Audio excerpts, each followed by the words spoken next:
You're listening to the Super Domestique podcast, Canada's premium cycling podcast, brought to you by the Last Drop Cycling Club.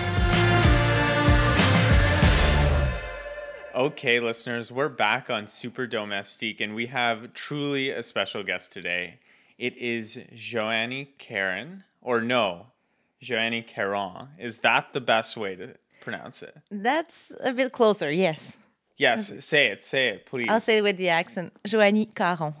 I can't do that. That's okay. You were pretty close. I'm happy with it. Our last guest, Arad, I had to do the exact same thing. Yeah. I am just not good with pronunciation, which is ironic because all my life people can't pronounce my name. So, yeah. It's all good.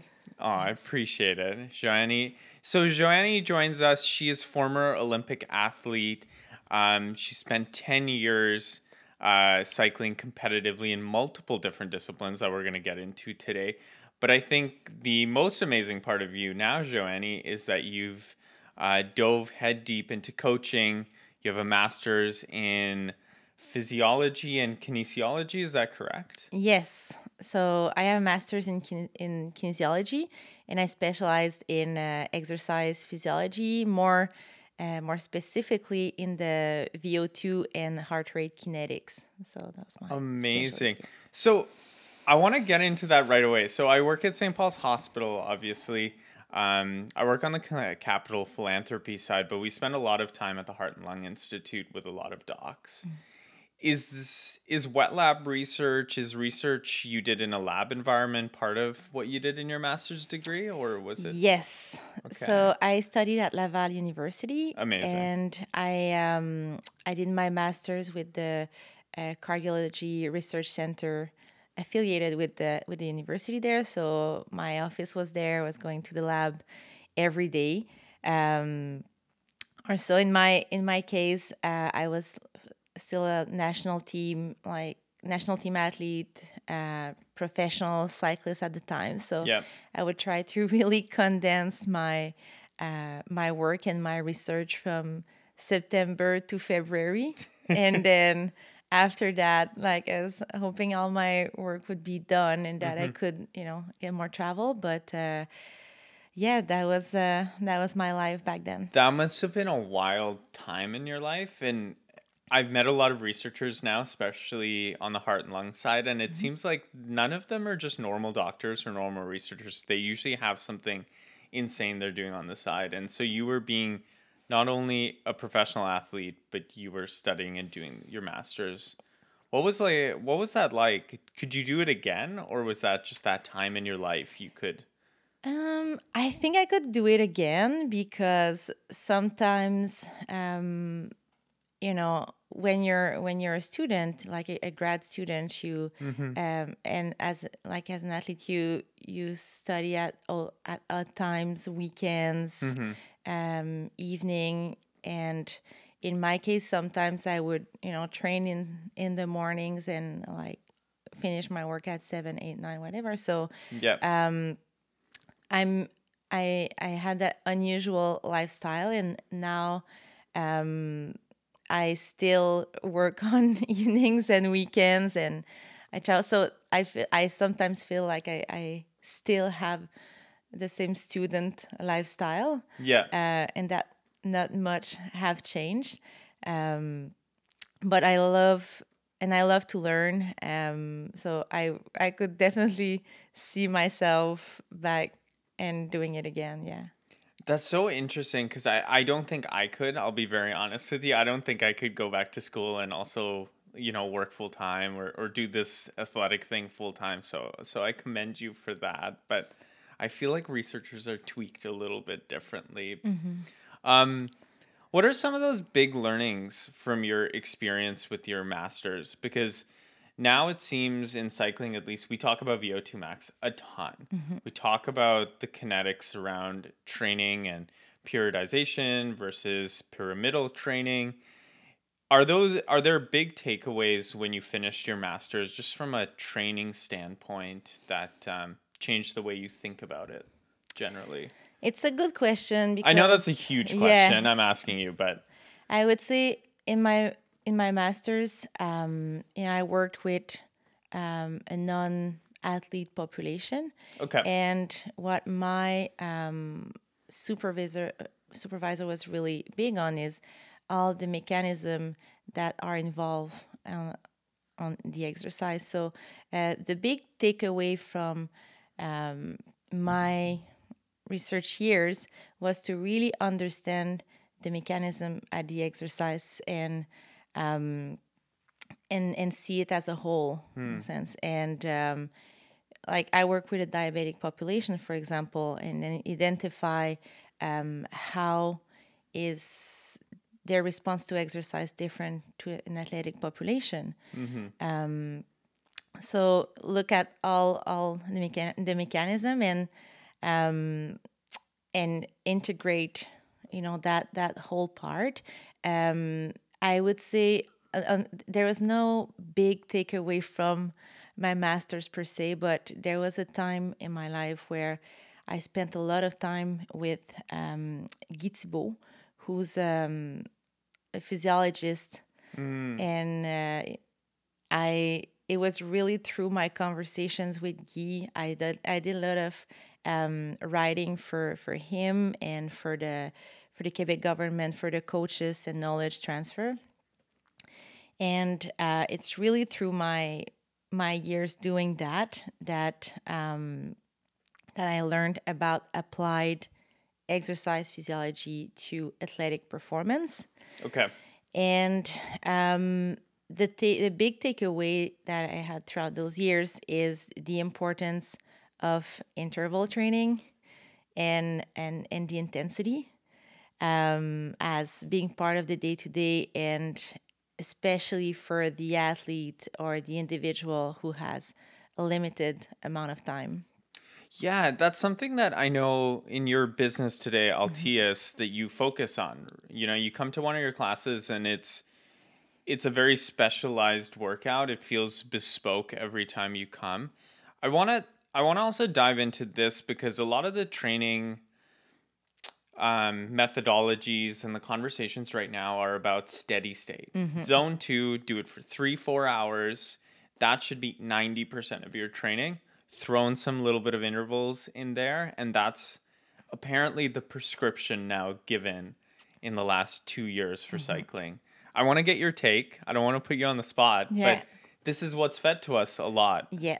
4 years ago, when I first started, I feel like it was all intervals, and now it's all go out there, ride zone 2 for 4 hours. Yeah. That's all you need. So, I mean, I'm happy to talk about it. It's a hot topic. So, the research, whether it's 2 years ago or 5 years ago, often shown similar result between an athlete who will do high intensity interval training versus burst at sweet spot versus longer period of time at sweet spot or tempo. They will show similar physiological results. Same benefits in terms of, in most of them, same benefits in terms of VO2 max, lactate concentration in different parameters. I would say that the longer interval can sometimes give an edge on the mental toughness side of thing, being able to stick to the effort for a long period of time, which is key for endurance athlete. However, there's another area that is for the same training, the training done at sweet spot and tempo will often generate a higher amount of fatigue and take longer to recover, and often will impact how the athlete or the person feels throughout the day. If you do if you do 4 times 10 minutes at sweet spot, it's not normal. It's not abnormal to feel more tired, more lethargic, and your file analysis will tell you that you need 48 to 72 hours to recover. Yeah. Versus with short interval training, you'll often get the same results, but feel more invigorated. It's also proven that you feel less hungry after high intensity training. So it has that that effect to suppress appetite in I think the right thing,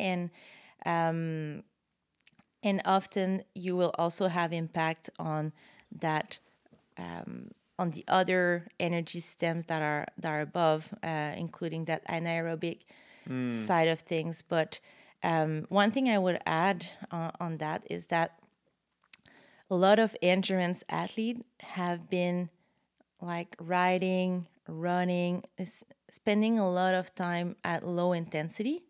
And if in many of them, if we look at their high power versus their capacity or their ability to sustain a high effort, the limiting factor is often more on the high intensity side of things. So at the end of the day, it's really about individual. There's no right or wrong. I personally lean more towards doing the high intensity training if you have 6 hours a week to train. But it also comes to individualizing the prescription for the athlete. So no, I think you put it really, really well, and maybe, and feel free to disagree with me, but maybe it's in fashion right now to talk about, hey, go out, ride for zone 1, zone 2, 3, 4 hours, because when you're first starting out, it's probably the easiest way to gain fitness quickly and gain confidence quickly. But in later years, you need to be being very specific with what you're actually doing, even with getting the high intensity in there. I don't know. Yes, definitely. Not all intervals or interval sessions are created equal, and that's a big thing. I use a stem that is some sort of that I would call it mixed training, where instead of saying, okay, today it's threshold, and for the next 3 months we only work on threshold and 5x5, for example, I include other parameters such as cadence, seated versus standing, the transitions.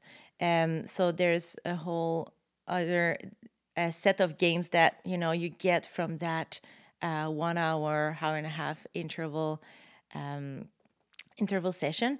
It is important to build that base, that zone 1, that zone 2. You talked about polarized training. So I'd say, like, the best example is if you have 6 hours a week to train, get those 2 times 1 hour session of quality, and you still have like 4 hours that can be done at a high intensity, at a low intensity. Sorry. So it's about having the right combination, and they all have their place into your training, but it's about the right dosage of each, I would say.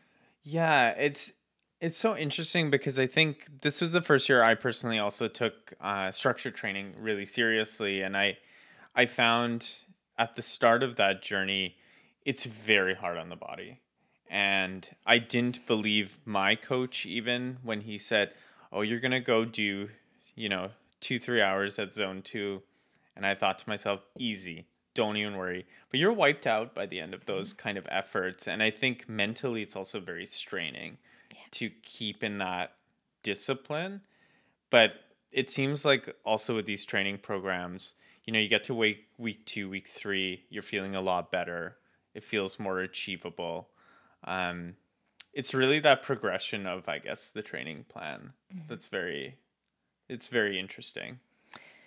Yeah. And a good point too is we live in a place where we can ride all year long, but weather from October to May is very unpredictable. Yeah. So if you have like a training plan from someone who lives in Australia and is not quite attuned with the reality that we have here, or in the warm weather.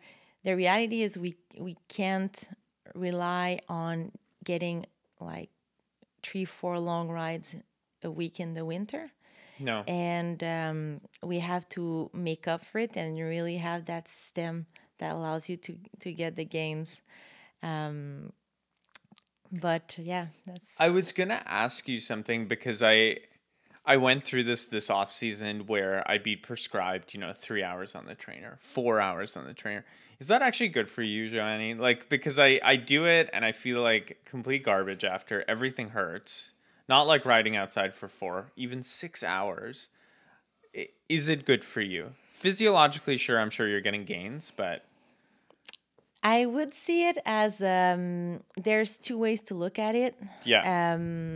And I could tell you my first years how I was doing those rides, which is it's a whole other area. I used to go in the basement of the gym at the university, and there were spin bikes, and I would have those compact disc.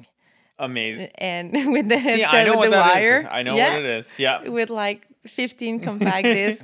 And I swear I would never do that anymore. So I try to not have my athletes do that too much. I think there are set of benefits that are psychological. Mm-hmm. That you go outside of your comfort zone after an hour and a half, 2 hours. And you're really doing the work, and there are psychological effects attached to it. In your case, don't correct me if I'm wrong, but you're really training for a long endurance event this summer. Yep. Lots of those crazy gravel events that go above 200K. So, yeah. Yeah, so you have to get the time in. And there's not many ways around if you can't get it outside. So the kind of events that you're prepping are somehow like exceptional in a sense. Not a ton of people are prepping for that. But I think that for most like road racer, fondo rider who are prepping for 3-hour events, it would not be my primary choice to spend 3, 4, 5, 6 hours on the trainer. Yep. And the reason being that there's a bunch of side effects attached to it. It can take you, few days to recover from that like continuous pushing on the trainer. Yes. Yeah. Dehydration, I definitely found that. Mm-hmm. Once I got off the trainer, and it was a 5-hour effort, and I didn't have to get off for that whole time. And I had to like lie down because it felt like all the blood had left my upper body. It was... So that's why I also sometimes question, is this a good thing all the time? Mm-hmm. Yeah. I would say in small doses. Small doses. Maybe in the off season you do it a few times. Yeah. But yeah. So you've seen so much in cycling now. You're so proficient at 3 respective disciplines. It's cyclo-cross, it's road, it's track. And there's one I saw when I was doing a little bit of research about your career, Joanie, that I'm fascinated by, which is it called Paralympic cycling? Or yes. Yeah, no, I've never seen this before. Is this something that's still a sport today? Good. Yes, it is. It's on, and there's very good level of competition, actually. And just to correct something about me being proficient in 3 disciplines, I competed at some international events, and I've been on national team projects, a bit on the track. I trained a lot on the track. Yeah. Same thing, cyclo-cross, but I competed in a few World Cups and stuff. It was more of an add-on. my discipline was road, but yeah, I was able to compete in 3 disciplines. I'm not sure if I was really proficient in all of them, but I appreciate that. So paracycling, I was a tandem pilot. So this is 2 individuals, 1 bicycle. Exactly. Cycling, able-body cycling is one thing. Paracycling, it's a whole other sport or discipline. Paracycling has end bike, has individuals who also have, for example, some are missing lower, some function in like one on the legs, on the arms. It can be anything, right? Yeah. And in what I was doing, this is one discipline of paracycling. So I was riding a tandem, and my partner had a visual impairment. Okay. And that's why they have their full body function, but because their vision is, they're not able. They wouldn't race. They wouldn't be in a pack. Riders wouldn't be in a pack, so they need a pilot. Yeah. So I'm the eyes and the steering, and we both put on the power on the bike. Yeah. But yeah, I've ended my competitive career in that discipline. So that's amazing. And what were the distances? That wasn't on the track, was it? I've done both. So oh wow. Okay. We focused on the road. We were a road tandem, but there were we competed in one track event at the Parapanam Games in Toronto. So that was like a one-time thing, but mostly road race, 80K, and time trial. Typically, distances will be 20 to 30 kilometer. So you are going for it that whole time. Yes. Yeah. So what is really cool is I really like both the time trial and the road race, which in my single individual cycling career, like I was not a time trialist. I was more of a sprinter. But on the tandem, you're 2 people pushing, you're going so fast. You're taking the corners at 50K an hour, and so it's a thrill, What's your biggest learning from doing something like that and working as a team? Is there a story there that you really remember that that was a huge learning for you as a person or an athlete? The whole thing, I would say, is because you're really tight with that partner. We travel together, roam together, we're on the bike together. It's a really strong bond that you get to develop. I think it taught me a lot on like that communication aspect, and always seeing things, trying at least to see things from the other person's point of view.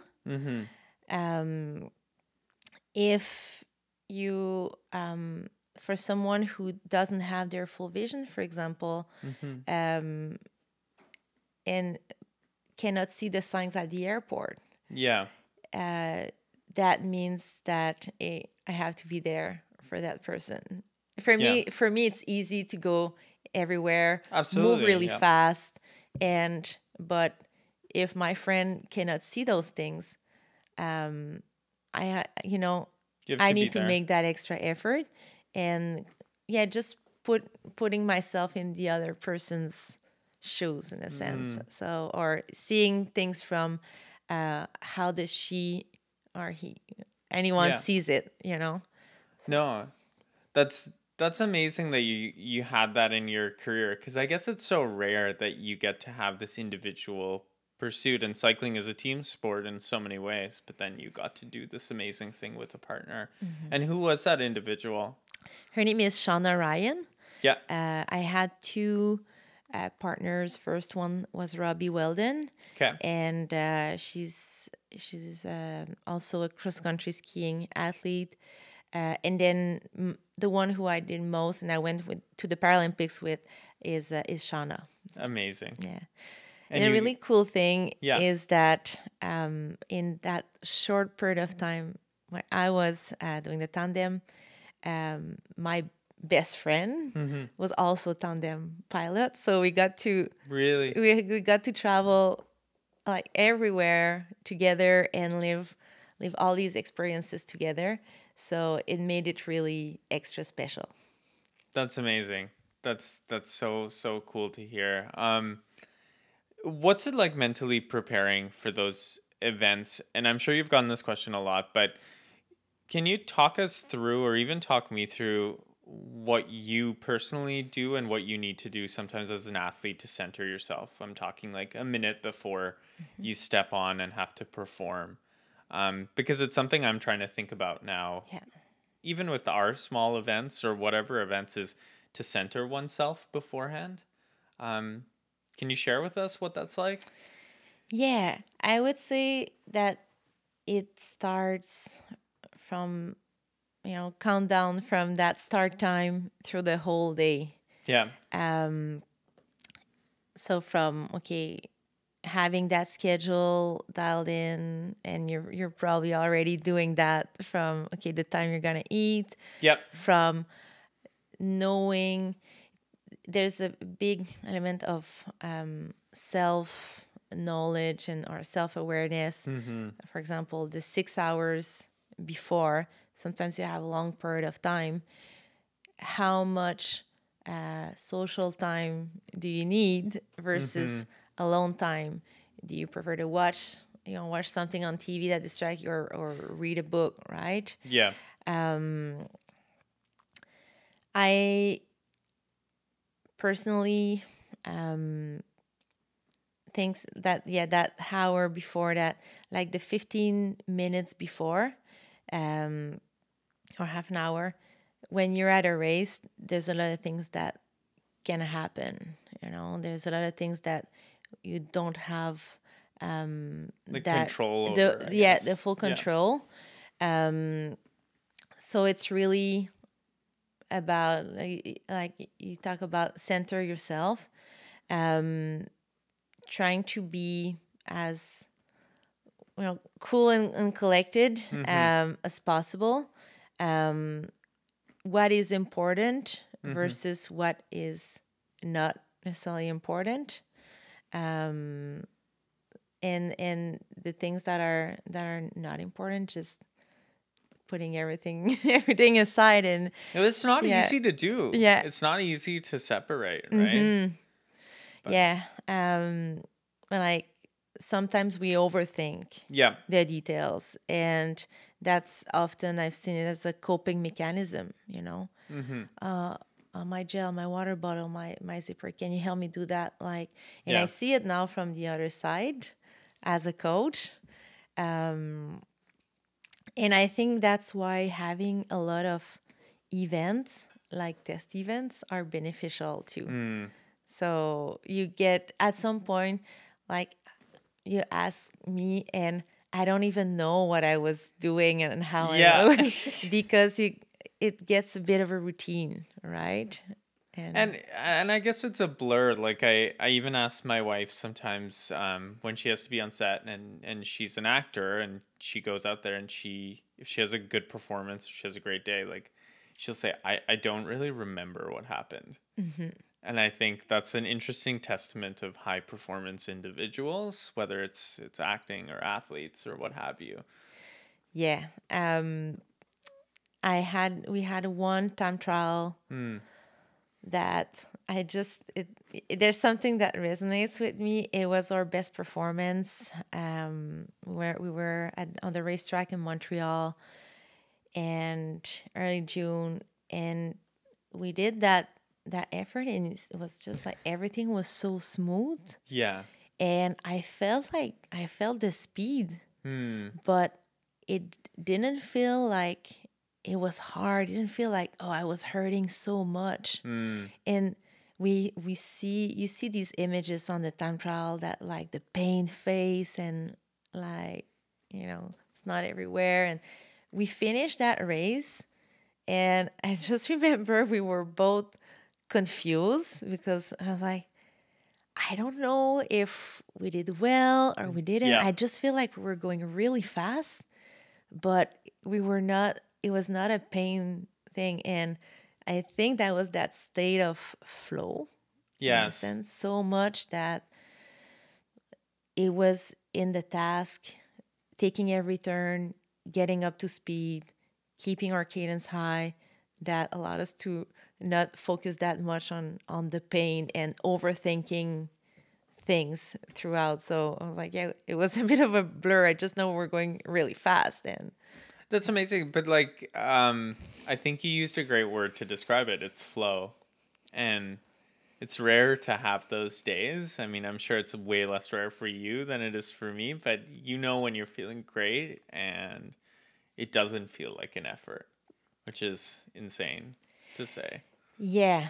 Like if I recall that, that day specifically, the few days before, it was just so chaotic getting ready, like the equipment. There were a lot of things that took a lot of energy. And the night before, I just had a really nice meal with friend, and it almost like on that day, like we removed pressure from ourselves, and we were like, it was so chaotic that let's just like try to go as fast as we can, and I think that state of flow often happens when we remove that extra pressure, or to a certain extent, that allows you to, or any subject, to perform what you are wired to do or dialed in to do, right? That's a really eloquent way of putting it, for sure, Joanie. What does pressure look like for you in particular? If you can share with us, what is the pressure you maybe at that time were putting on yourself? Was it to perform for your partner, perform for your country? What was that thing? At the time, like in that particular day, for us, it was, we have to make that time standard. Yeah. And to really secure our spot on the team and on the program for funding reasons and a variety of reasons. But we were going for Tokyo 2020, and that was in 2016. So we didn't put on ourselves the pressure of the games that everyone else was really facing. So it was just about making that time and going fast, right? And that also means it was a time standard. So it was an individual performance. It was not a pressure of podium or on winning. And we did won the event, but we had a high level of control on our performance. It was not dependent on other riders. And I think that makes a big difference, because I think that, and there is probably some research on that when you put pressure on yourself on things that you have control on, you have higher chances of success than putting pressure on a podium or a top 5 when you have absolutely no control on the other rider's performance. Yeah. So, feeding off of that, what advice would you give to athletes like myself who are weekend warriors? This is not our full-time pursuit. What's the mentality that we can take from people who do it professionally like yourself? I think when you start, from where you start to a point where you're experienced and super dialed in, there are phases, right? Okay. The first, at first, you need to gain experience. You're going to make mistake, and pressure should not be that much on the end result. Of course. But really much more on the process, in a road race, your preparation days before, morning of, and in the first race, really assessing where you are. Yeah. And really try to make it a little bit better each time. And you can stay a certain amount of time in the phase that you're on. So in a crit race, the first is survive. Survive. Make the selection, right? That's I would say you may be last, but you're with the pack, Exactly. Yeah. But okay, maybe it will take you 5 races and you won't make it. But okay, you check the first, you made the pack, you finish with the pack. Okay, now the second time or the next phase, can you be a little more aware of what's happening, that there are attacks on the road, that you're 5 laps to go or 10 laps to go instead of just being on the rivet after it's being part of the action. Yeah. And then you can contend to win. But if you start from the very beginning and it's like, I have to do well because, either I put pressure on myself or friends are there watching, or, of course. my partner or my friends say, oh, I hope you win and things like that. It's not right. And I think it takes away the joy of doing it. But having been an athlete myself, like easier said than done. Exactly. So what's your life like now, Joanie? You've had this amazing career. You've moved into coaching. You help individuals like myself or at the top level. What's that lifestyle now? How are you able to have a successful transition out of professional cycling? I'm still very much in cycling. I would say, of course, yeah. The big thing is that it took me.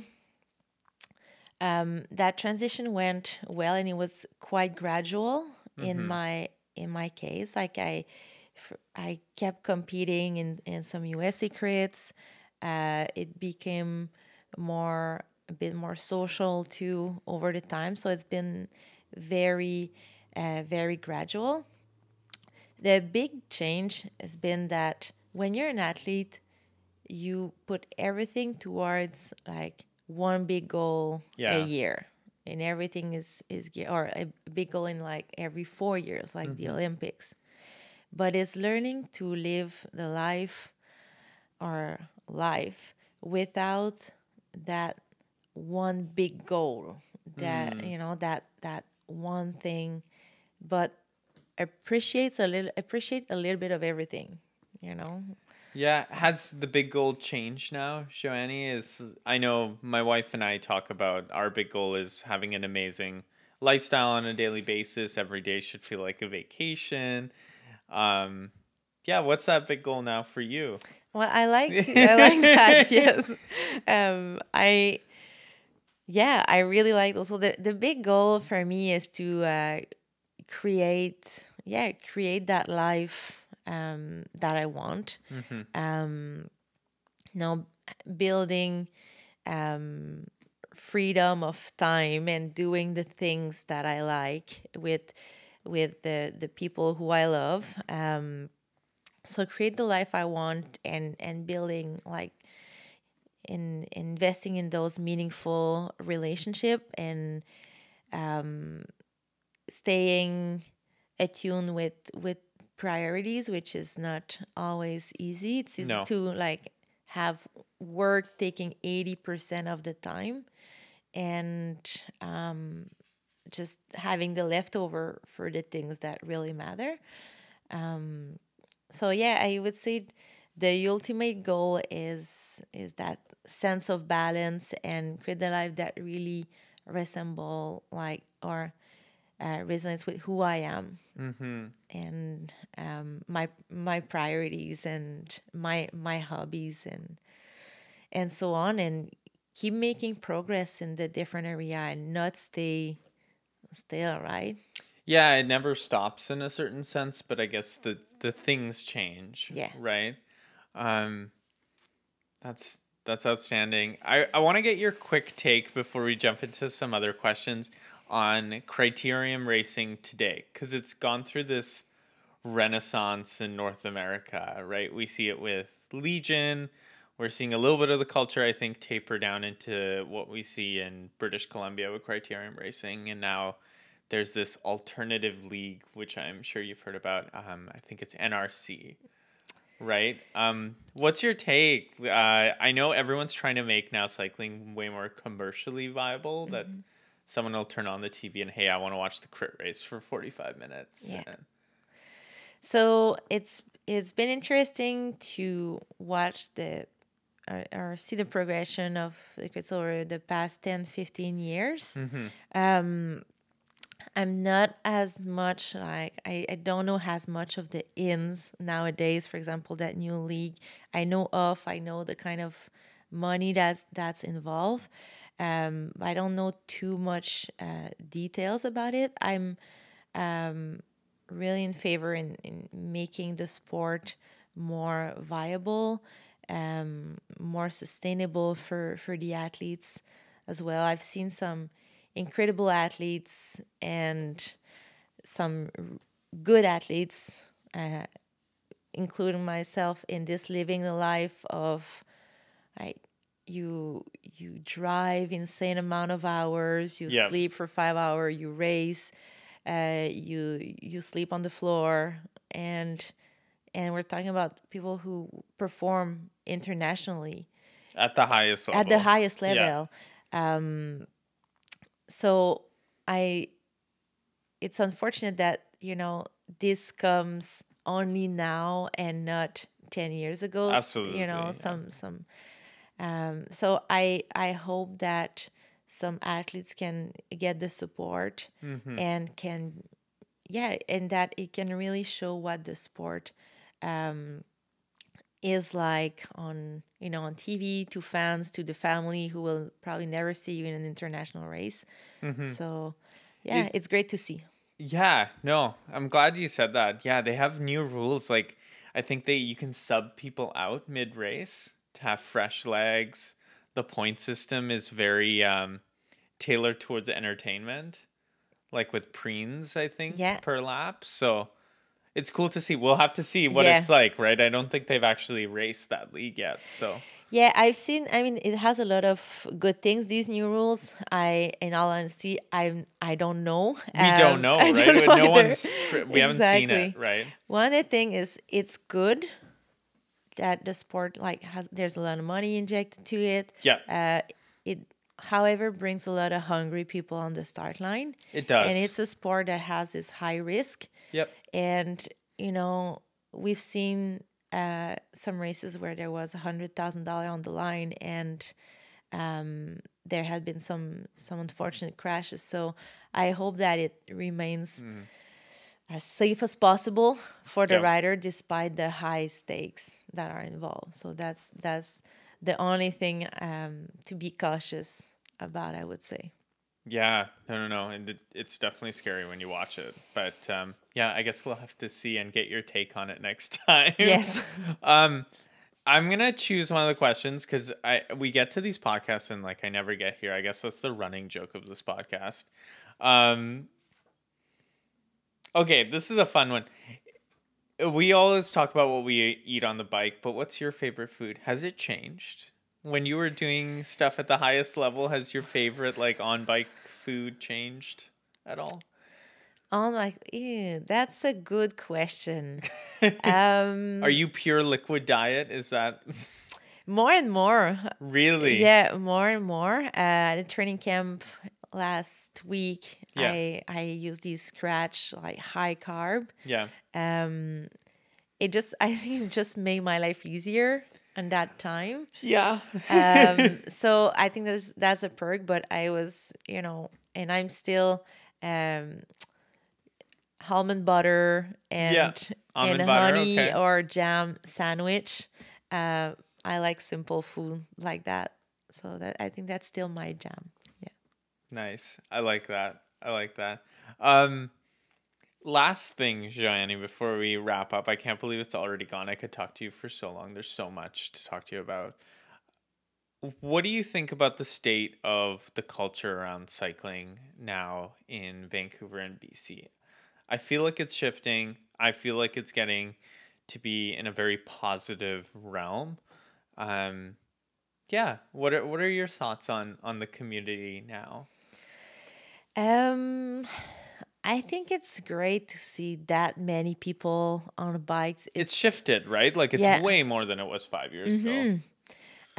It's great to see a variety of demographic as well. Very demographic from, young people in their 20s, 30s taking on cycling, and as well as in their 50s or 60s. So seeing that diversity is really good. I only have positive things to say. Oh yeah, no. Obviously, as a coach, I'd like to see, riders putting time into learning those skills that will help them in the sport, and investing time into that aspect, and more as well as how, as getting a nice looking bike or nice, but like you really focusing on those things, right? Exactly, becoming better, and not only just being well-rounded. I think that's important. But I only see positive things there. So yeah, it's funny, when I first got on a road bike, very few people you'd pass on the road would like do a little wave, and now you go outside and you're riding in UBC or Stanley Park area, and every single cyclist is giving you a little wave, and I think that's a really amazing thing to see in Vancouver, that it's changing now. And one of the things that I like here is how racers and recreational fun rider blend well together. Like in a 602 group ride, you have racers. But also everyone is welcome to attend, and I like to see that synergy between all group, because in a lot of places, racers have their group ride, and it can be very separate in a sense. So it's one of the things when I moved that I really liked is that sort of inclusivity, and that how everyone kind of blend well together. I think we're a little bit unique in Vancouver, because I've never noticed it before, other than talking to people who are not from our city, is that a lot of the riders who don't race are as strong as the racers who race every weekend, which I think is a little bit unique. So I'm glad you touched on that. Yeah. Yeah, like there's a lot of strong riders in Vancouver, and racing its own. I'm always like it's that. Like that racing, that analysis of the pack, of the race, and really putting that effort at the right time, in a race. But on training and on paper and on there's a lot of riders that are similar, and that just means more people to ride with. So I know, no, absolutely. Joanie, thank you so much. Thank you for being here with us. Thanks for having me. That's great. I hope you enjoyed it. Yes, very much. But maybe we'll get you back on next year. Have some other individuals here too to discuss this kind of stuff. But really appreciate you, and appreciate everything you do for not only our club but the community in general. So thanks, Joanie. Thanks, Jam.